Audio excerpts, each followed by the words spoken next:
for the folks out here, there was that luxury of, hearing about paycheck to paycheck. It's like, well, I'd love to see a paycheck. Yeah, right. What does one of those look like?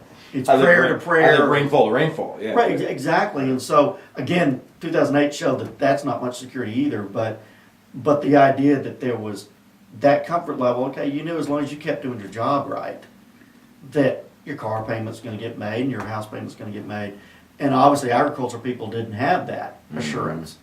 Nobody and communities have been. Communities that were dependent on. Well, right, but communities have been beleaguered enough that you didn't have that assurance either, because there was a time when you may not have had the paycheck to security, but you had the security of deep roots and a family and neighbors who would look out for you or look out for your interest or the interest of your family, at least somewhat. Yeah, and the those safety net that's been pretty frayed. Yeah, right. The safety net suddenly was a little bit rotted because it's been in the sun a long time and had holes in it, and you weren't really sure you wanted to fall on that because it might just rip open. Yeah. So the safety net was frayed. Everybody still had the same attitudes, but their ability to reach out and pull you out of the water, they couldn't quite reach that far anymore. Mm-hmm. Or they were too frail to pull you in. Exactly. And so now it's like and one of the fun things that I'm seeing is that families that are benefiting this way, there's some large ranches that have always been well off, but now they're able to help the next generation.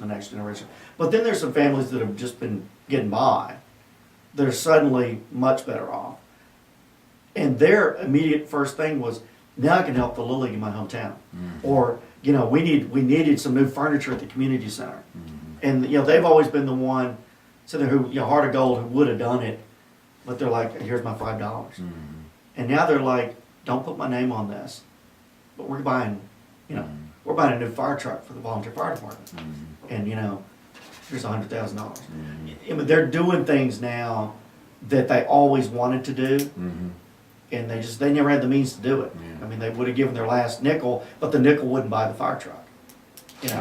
And now they and their wind company friends, what they can't spend, they'd say, look, when you come, I'm putting in $10,000 of mine.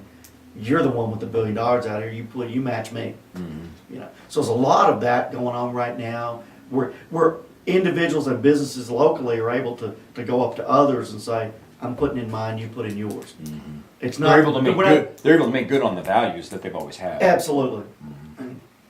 Mm-hmm.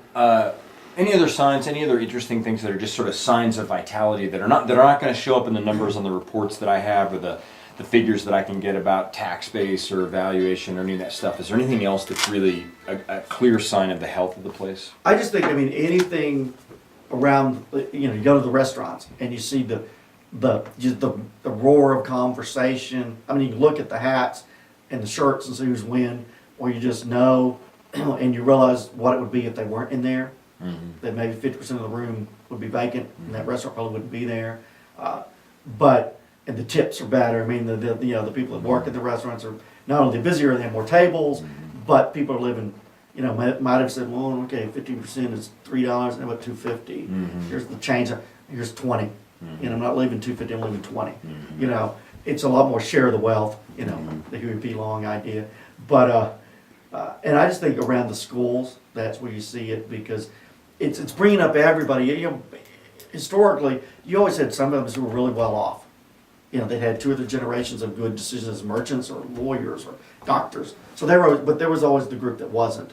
And there's a lot more people who are able to pull themselves up and work either directly in the industry or in some, with a cafe or a pilot car driver or something, so that it's pretty much bringing up all ships.